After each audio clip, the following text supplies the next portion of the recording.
नमस्कार, स्वागत है आप सबका दिन भर की तमाम बड़ी और अहम खबरों के साथ। मैं हूं कवीन सचान। शुरुआत हेडलाइन से। सत्यम घोटाले में रामलिंगा राजू समेत 10 7 साल की सजा, 5 करोड़ का जुर्माना, खातों में हेरफेर का था आरोप। चित्तूर एनकाउंटर की सच्चाई पर बढ़ा विवाद। चश्मदीद ने कहा पुलिस ने 7 लोगों को बस से उतारकर मारी गोली। वारंगल में हुए एनकाउंटर भी खड़े हुए सवाल। लगातार तीसरे दिन विधानसभा में कश्मीरी पलितों को बसाने पर हंगामा। मुख्यमंत्री सहित गालक बस्ती से इनकार, केंद्र सरकार पुराने रुख पर कायम।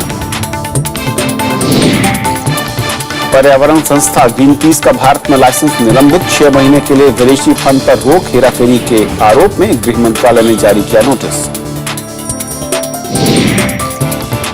और भारत की क्रेडिट रेटिंग में मूडीज ने किया सुधार, स्टेबल से पॉजिटिव का दर्जा। आर्थिक विकास के पैमाने पर कांग्रेस ने खड़े किए सवाल।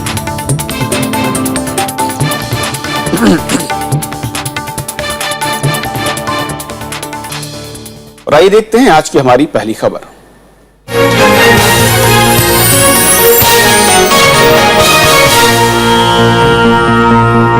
देश के अब तक के सबसे बड़े कॉर्पोरेट घोटाले सत्यम मामले में हैदराबाद की विशेष अदालत ने 10 लोगों को दोषी करार दिया है। इनमें कंपनी के संस्थापक और पूर्व चेयरमैन बी रामलिंगा राजू और उनके भाई शामिल हैं।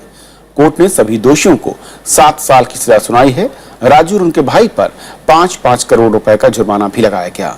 राजू पर कंपनी के खातों में हेरफेर कर 7,000 करोड़ रुपए के घोटाले का आरोप था। 6 साल पहले उद्योग जगत में खलबली मचाने वाले 7,000 करोड़ रुपए के सत्यम घोटाला केस में कोर्ट का फैसला आ गया है। सीबीआई की विशेष अदालत ने बी रामलिंगा राजू और उनके भाई बी रामा राजू को 7-7 साल की सजा सुनाई है। दोनों पर 5-5 करोड़ का जुर्माना भी लगाया गया है। Verdict: all 10 who have faced prosecution in the Satyam scam, they have been convicted, and the sentence imposed is 7 years, and various sentences ranging from 2 years to 7 years was imposed on all the accused. सत्यम के पूर्व मुख्य वित्तीय अधिकारी वदलामणि श्रीनिवास समेत बाकी 8 अधिकारियों को भी 7-7 साल की सजा सुनाई गई है। साथ ही 25-25 लाख का जुर्माना भी लगाया गया है। सजा सुनाए जाने के बाद सभी को जेल भेज दिया गया। इससे पहले अदालत ने रामलिंगा राजू समेत 10 अभियुक्तों को जालसाजी और धोखाधड़ी करने का दोषी पाया। हालांकि उनके पास ऊपरी अदालत में अपील का रास्ता खुला हुआ है।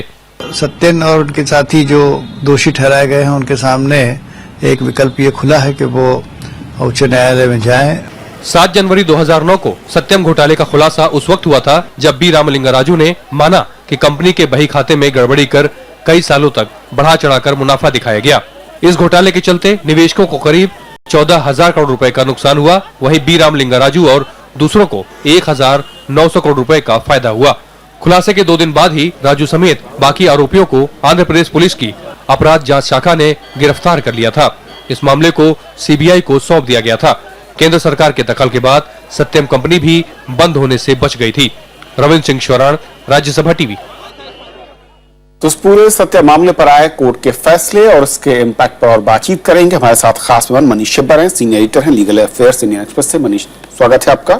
सबसे पहले तो जो ये पूरा घोटाला जिस तरीके का हुआ और उसके बाद आज का अगर मैं कहूँ वर्डिक्ट जो है, आपकी नजर में कितना ज्यादा इम्पैक्टफुल नजर आ रहा है, या कहें कि इम्पैक्ट उतना नहीं है जितना बड़ा ये घोटाला था?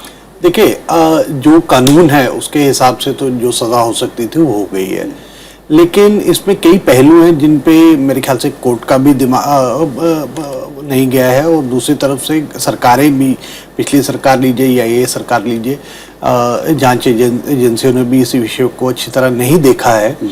वो ये है कि इन्वेस्टर्स का बहुत सारा पैसा गया है इसमें।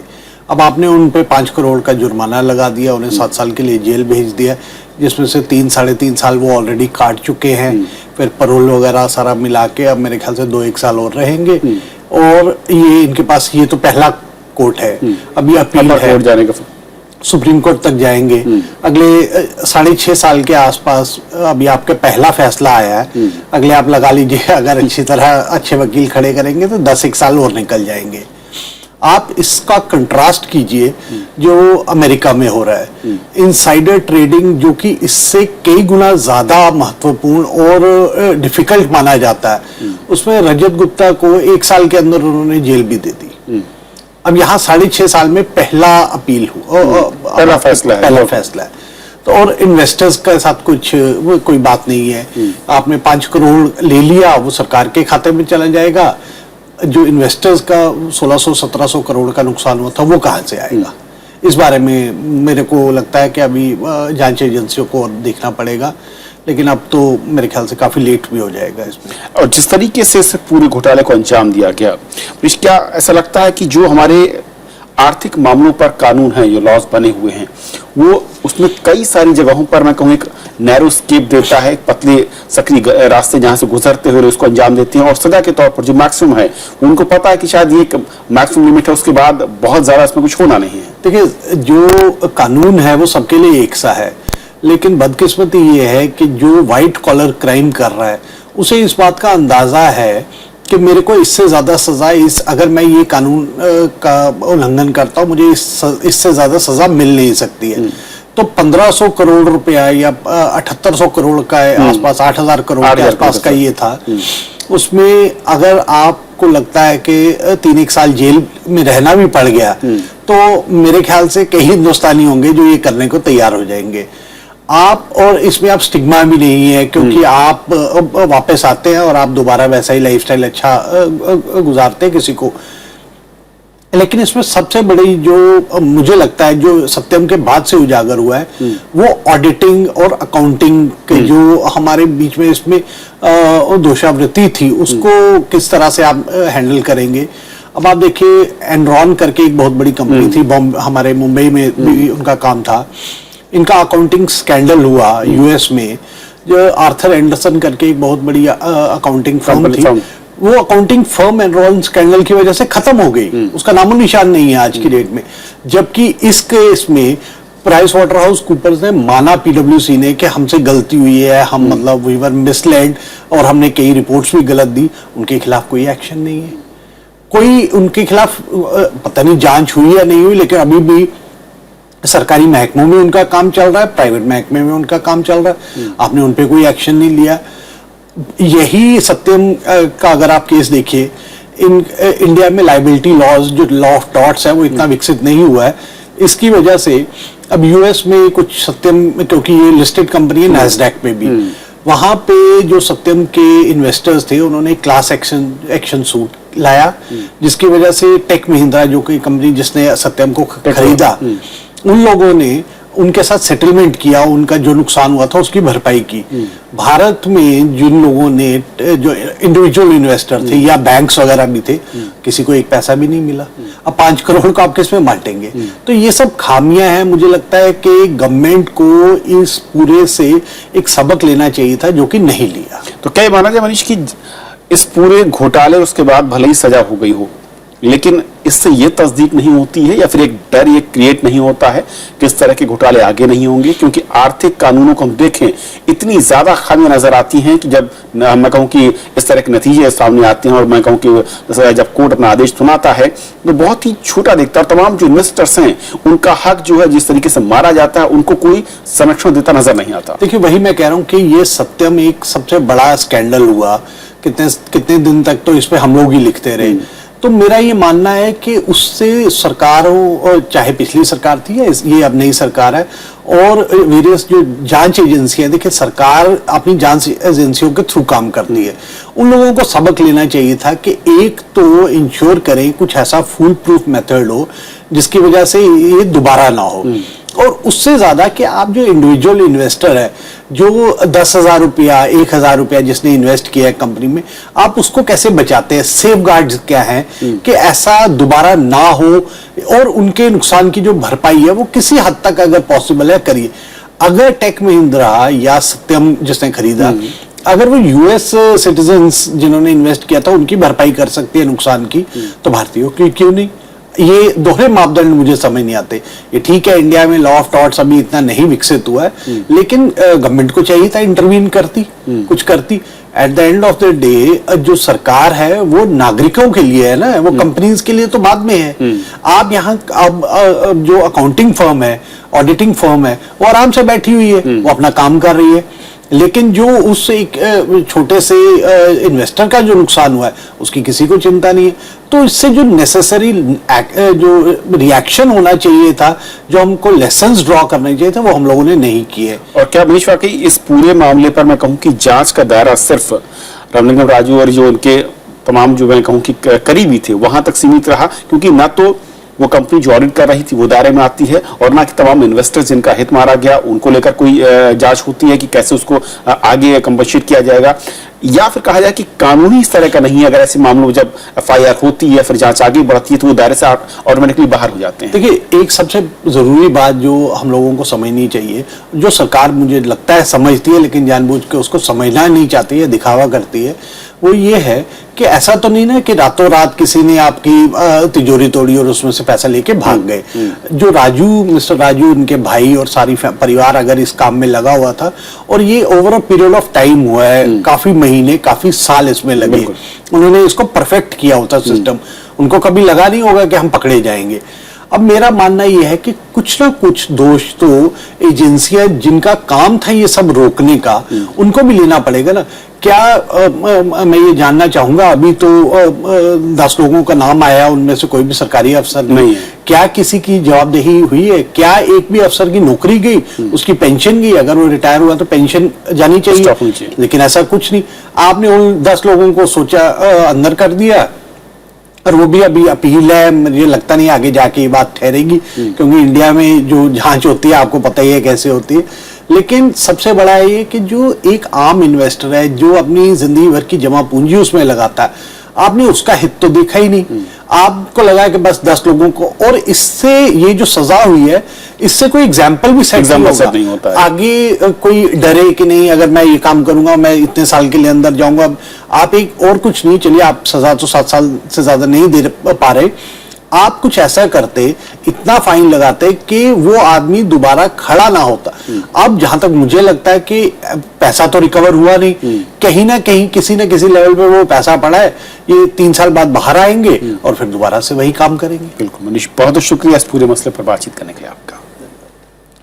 ये थी हमारी पहली खबर। छोटा सा ब्रेक लेंगे, ब्रेक के उस पार दिन भर की दूसरी बड़ी खबरें।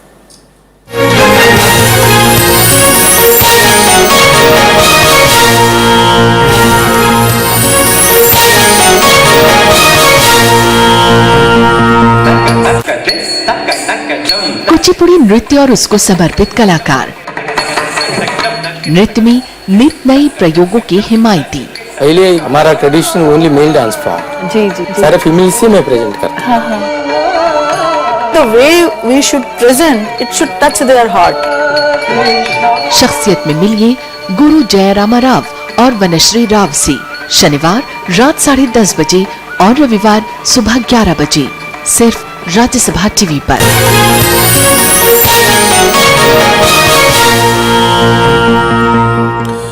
आंध्र प्रदेश के चित्तूर में पुलिस एनकाउंटर में मारे गए 20 लोगों की मौत पर अब सवाल खड़े उठ रहे हैं। जहां पर पुलिस मारे गए लोगों को चंदन तस्कर बता रही है, वहीं मामले में एक चश्मदीद ने इसे फर्जी एनकाउंटर बताया। केंद्र सरकार के साथ मानवाधिकार आयोग ने भी राज्य सरकार से रिपोर्ट तलब की है। उधर वारंगल में आतंकी संगठन के 5 संदिग्धों को मारे जाने पर भी विवाद खड़ा हो गया है। मंगलवार को हुए चित्तूर एनकाउंटर पर सवाल उठ रहे हैं। तमिलनाडु में विभिन्न संगठनों में इस घटना के खिलाफ रोष है। मारे गए 20 लोगों में से कई लोग पड़ोसी राज्य तमिलनाडु के रहने वाले हैं। मारे गए लोगों के परिजन इस एनकाउंटर पर सवाल खड़े कर रहे हैं। This protest against the government of Andhra Pradesh and government of Telangana. लेकिन इस बीच एक एनजीओ ने चित्तूर घटना के चश्मदीद के हवाले से दावा किया है कि 7 लोगों को पहले हिरासत में लिया गया, उसके बाद उनका एनकाउंटर कर दिया गया। लेकिन पुलिस ने भी चंदन तस्करों के एनकाउंटर से ठीक पहले का सीसीटीवी फुटेज जारी करके कार्रवाई को जायज ठहराया है। Doubts will be clarified only after the inquiry. You can't directly ask me now today, okay, you give an opinion, you give a judgment. How can you give a judgment now? Okay, you can't give a judgment now. I can't give a judgment now. I am nobody to pass a judgment. Chittoor के शेषाचलम के जंगलों में हुए इस encounter पर सवाल उठने के बाद केंद्रीय गृह मंत्रालय के साथ मानवाधिकार आयोग ने भी राज्य सरकार से रिपोर्ट तलब की है। यह मामला स्टेट रिलेटेड है, तो मैं समझता हूं कि स्टेट गवर्नमेंट को जो भी करना होगा वो कार्रवाई स्टेट गवर्नमेंट करेगी। आंध्र प्रदेश हाईकोर्ट ने भी इस घटना की जांच के आदेश दिए हैं और 2 दिन में रिपोर्ट मांगी है। चित्तूर के अलावा तेलंगाना के वारंगल में मुठभेड़ में 5 कथित आतंकवादियों के मारे जाने पर सवाल खड़े हो रहे हैं। तेलंगाना पुलिस के मुताबिक मंगलवार को पेशी के लिए हैदराबाद ले जाते वक्त भागने की कोशिश में ये सभी मारे गए थे। पुलिस ने बताया मारे गए लोग स्थानीय आतंकवादी समूह तहरीक गालिबा ए इस्लाम से ताल्लुक रखते थे और अहमदाबाद में भी आतंकी वारदात में उनका हाथ था। गृह मंत्रालय ने इस घटना के बारे में भी तेलंगाना से जवाब मांगा है। Bureau report, Rajya Sabha TV. और बात कश्मीर की, जहां पर कश्मीरी पंडितों को घाटी में बसाने के मामले पर जम्मू कश्मीर में अब राजनीति गर्मा गई है। मुख्यमंत्री मुफ्ती मोहम्मद सईद ने आज विधानसभा में जानकारी दी कि कश्मीरी पंडितों के लिए अलग बस्ती नहीं बनाई जाएगी। हालांकि इसके बाद केंद्रीय गृह मंत्री राजनाथ सिंह ने साफ किया कि केंद्र अपने पुराने रुख पर कायम है। कश्मीरी पंडितों के लिए घाटी में ही अलग टाउनशिप बसाने का विरोध हो रहा है। मुख्यमंत्री मुफ्ती मोहम्मद सईद ने भी शायद इसी विरोध के मद्देनजर अपने रुख में बदलाव किया है। उन्होंने विधानसभा में साफ किया कि घाटी में कश्मीरी पंडितों को अलग कॉलोनी की बजाय मिली-जुली आबादी में ही बसाया जाएगा। मेरी होम मिनिस्टर इंडिया से बात हुई, मैंने उनको कह दिया ये अलग नहीं रह सकते हैं, अगर होगा तो इकट्ठे रहेंगे। कोई प्लान नहीं, कोई डिसीजन नहीं, हवा बना के कह दिया गया कि भाई इनका अलग कोई होमलैंड बनाया जाए।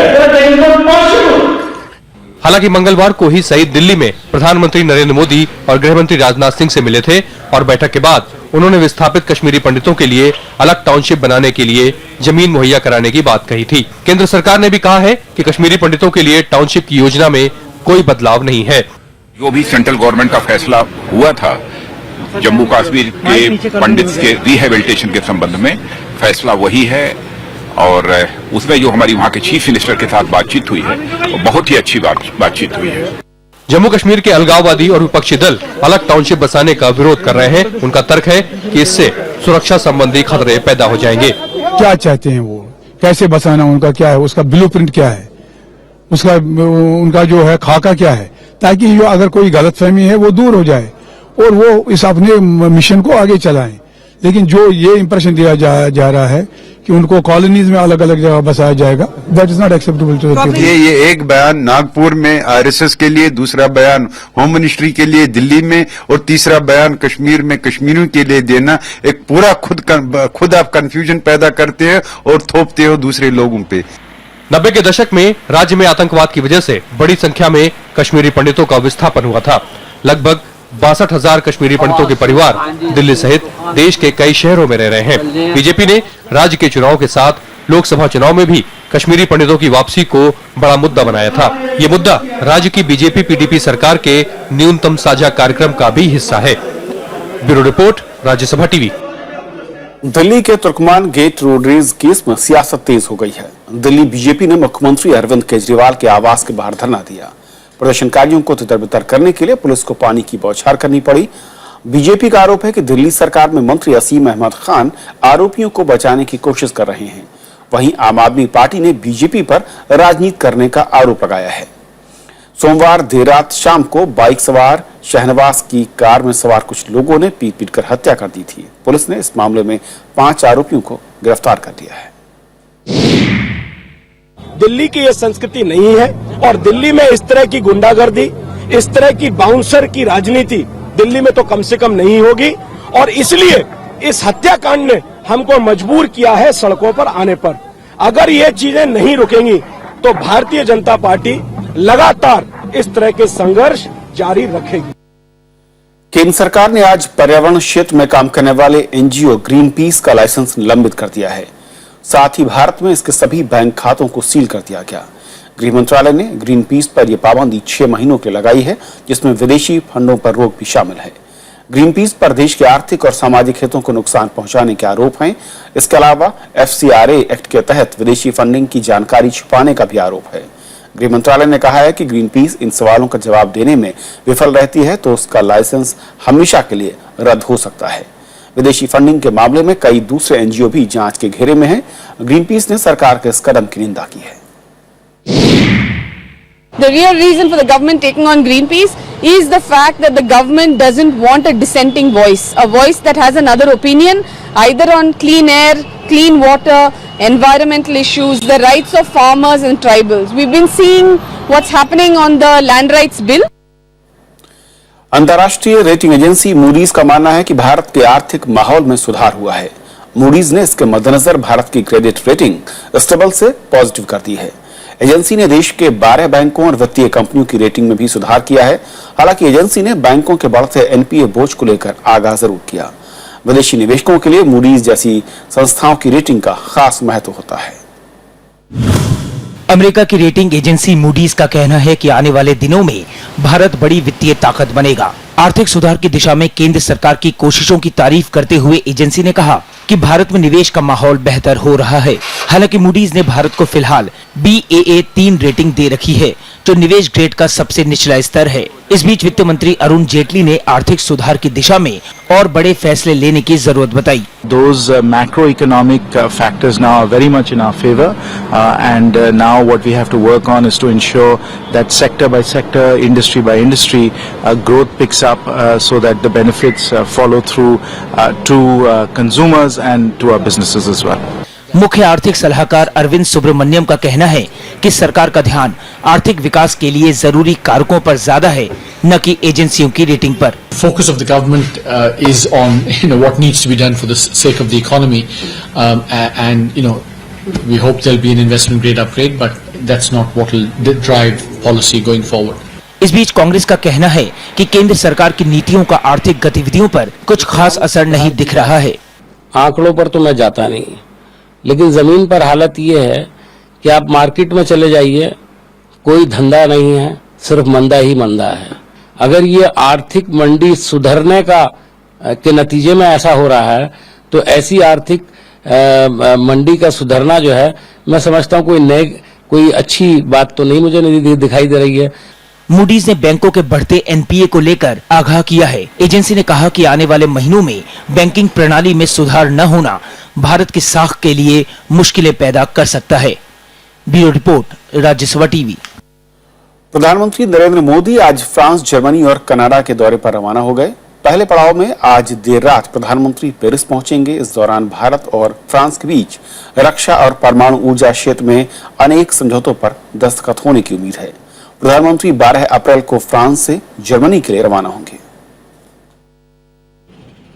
3 देशों की यात्रा के पहले दौर में प्रधानमंत्री नरेंद्र मोदी गुरुवार की दोपहर फ्रांस की राजधानी पेरिस के लिए रवाना हुए। इस यात्रा के दौरान उन्हें राजनीतिक स्तर पर 2 अहम मुद्दे तय करने होंगे। इसमें फ्रेंच लड़ाकू विमान राफेल की खरीद और परमाणु ऊर्जा में सहयोग की शर्तों पर बातचीत प्रमुख है। इन मुद्दों पर दोनों पक्षों के बीच सैद्धांतिक सहमति बन चुकी है, लेकिन उसकी कीमत के बारे में मतभेद बने हुए हैं। इसकी वजह से दोनों को नुकसान हो रहा है। भारत को अपनी रक्षा जरूरतों के लिए फ्रांस से 126 लड़ाकू विमान खरीदने हैं, जिसकी कीमत तकरीबन $20 अरब है। अगर ये सफल हो गया तो फ्रांस के लिए भारत में और अवसर भी बन सकते हैं। इसके लिए प्रधानमंत्री नरेंद्र मोदी शुक्रवार को फ्रांस की रक्षा सामग्री बनाने वाली कंपनियों के साथ अलग से मुलाकात करेंगे। French companies are very capable, very experienced in the defense side, and we hope that the round table with French defense companies would lead to their taking interest in Make in India investments in India in the defense side. France के साथ अंतरिक्ष, बुनियादी ढांचे और सवारी विमानों के क्षेत्र में भी सहयोग के अवसर हैं। प्रधानमंत्री की नजर उनके भारत में निर्माण और तकनीक के हस्तांतरण पर भी है, ताकि मेक इन इंडिया का मिशन सफल हो सके। फ्रांस के राष्ट्रपति फ्रांसवा ओलांद के साथ उनकी शिखर वार्ता में इस मसलों की दिशा तय की जाएगी। फिर साइन नदी में नाव पर चर्चा के दौरान दोनों नेता अनौपचारिक बातचीत में भी रणनीतिक मुद्दों पर एक दूसरे को समझने की कोशिश करेंगे। अखिलेश सुमन, राज्यसभा टीवी। मुंबई हमले का आरोपी और लश्कर आतंकी जकीउर रहमान लखवी अब जल्द ही जेल से बाहर आ सकता है। पाकिस्तान की लाहौर हाई कोर्ट ने प्रांतीय पंजाब सरकार को आज उसकी रिहाई का आदेश दिया। उसकी अर्जी पर सुनवाई करते हुए कोर्ट ने कहा कि कई मामलों में जमानत मिलने के बाद भी उसे जेल में रखना सही नहीं है। इससे पहले इस्लामाबाद हाई कोर्ट ने लखवी को रिहा करने का आदेश दिया था, लेकिन पंजाब सरकार ने 14 मार्च को कानून व्यवस्था बनाए रखने के तहत लखवी की नजरबंदी का फैसला किया। भारत सरकार ने लखवी की रिहाई के फैसले पर निराशा जताई है। उसने पाकिस्तान सरकार से सुनिश्चित करने को कहा है कि लखवी जेल से बाहर न आने पाए। हमारा पोजीशन क्लियर है कि पाकिस्तान का जो अथॉरिटी है और पाकिस्तान का जो इन्वेस्टिगेशन एजेंसी है वो सारा पुख्ता सबूत जो उसके पास अवेलेबल है वो कोर्ट में देना चाहिए और सिंसियरली उसको केस को प्रेजेंट करना चाहिए। संसद परिसर में आज राज्यसभा दिवस मनाया गया। राज्यसभा सचिवालय ने इस मौके पर बच्चों के लिए पेंटिंग और निबंध प्रतियोगिता का आयोजन किया। राज्यसभा के महासचिव शमशेर के शरीफ ने इसमें हिस्सा लेने वाले बच्चों की हौसला अफजाई की और उन्हें पुरस्कार दिए। राज्यसभा सचिवालय ने आज सांस्कृतिक कार्यक्रम का भी आयोजन किया गया। संसद के उच्च सदन राज्यसभा का गठन 3 अप्रैल 1952 में किया गया था। 13 मई 1952 को सदन की पहली बैठक हुई और अब तक राज्यसभा की कुल 234 बैठकें हो चुकी हैं।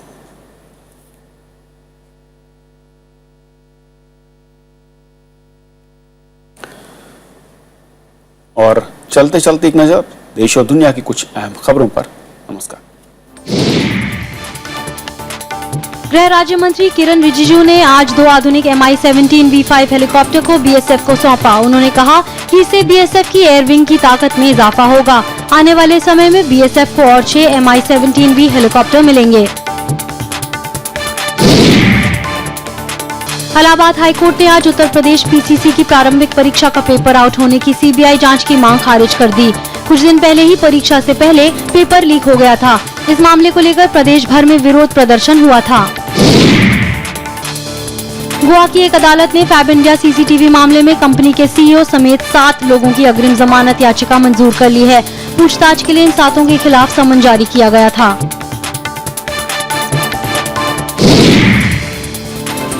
मराठी फिल्में देखना अनिवार्य किए जाने का विरोध करने वाली लेखिका शोभा डे के ट्वीट्स को लेकर शिवसेना ने विरोध प्रदर्शन किया। शिवसेना समर्थकों ने शोभा के घर के बाहर पहुंचकर जमकर नारेबाजी की। शिवसेना ने सदन में भी विशेषाधिकार हनन प्रस्ताव पेश करने का मन बनाया है।